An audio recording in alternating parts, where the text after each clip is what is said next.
নামাজে জানাজার আগে শেষবারের মতো আপসহীন নেত্রী বেগম খালেদা জিয়ার মরদেহ নেওয়া হয় গুলশানে তার বড় ছেলে তারেক রহমানের বাসায়। সেখানে তাকে শেষ শ্রদ্ধা ও বিদায় জানান পরিবার পরিজন এবং বিএনপির কেন্দ্রীয় নেতারা। এ সময় মায়ের মরদেহের পাশে বসে কোরআন তেলাওয়াত করেন তারেক রহমান। নাবিল জাহাঙ্গীরের রিপোর্ট, ক্যামেরায় কেজেড সোহেল।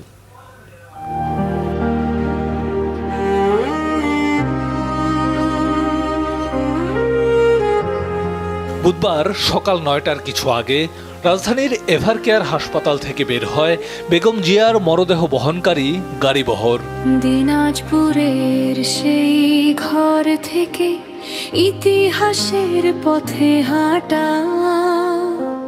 অন্তিম যাত্রায় লাল সবুজের পতাকা মোড়ানো গাড়িতে রাষ্ট্রীয় সম্মানে বাংলাদেশের তিনবারের প্রধানমন্ত্রী বেগম খালেদা জিয়া।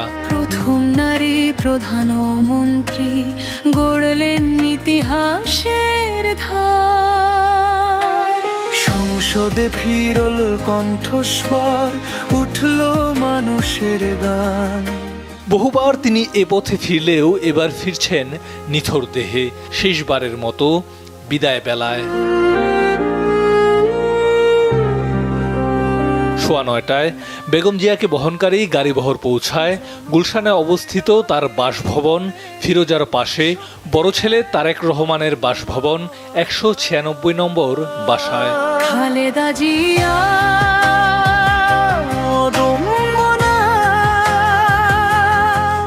সেখানে পরম আত্মীয়কে শেষবারের মতো বিদায় জানান পরিবারের সদস্যরা। আপসহীন নেত্রীকে শেষ শ্রদ্ধা জানাতে ছুটে আসেন বহুদিনের রাজনৈতিক সহযোদ্ধারাও। এ সময় মাকে বহনকারী গাড়িটির পাশে বসে কোরআন তেলাওয়াত করেন তারেক রহমান। সেখান থেকে শেষ বিদায়ের গাড়িবহরে যোগ দেন তারেক রহমান সহ পরিবারের সদস্যরা।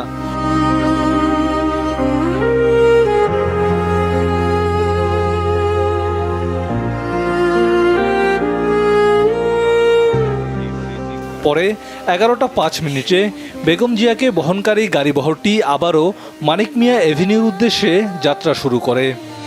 এক নারীর দৃঢ় উচ্চারণ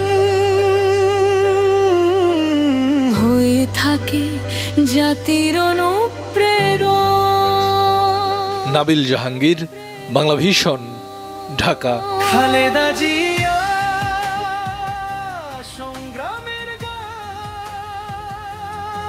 বাংলাদেশের রাজনীতিতে চিরন্তন।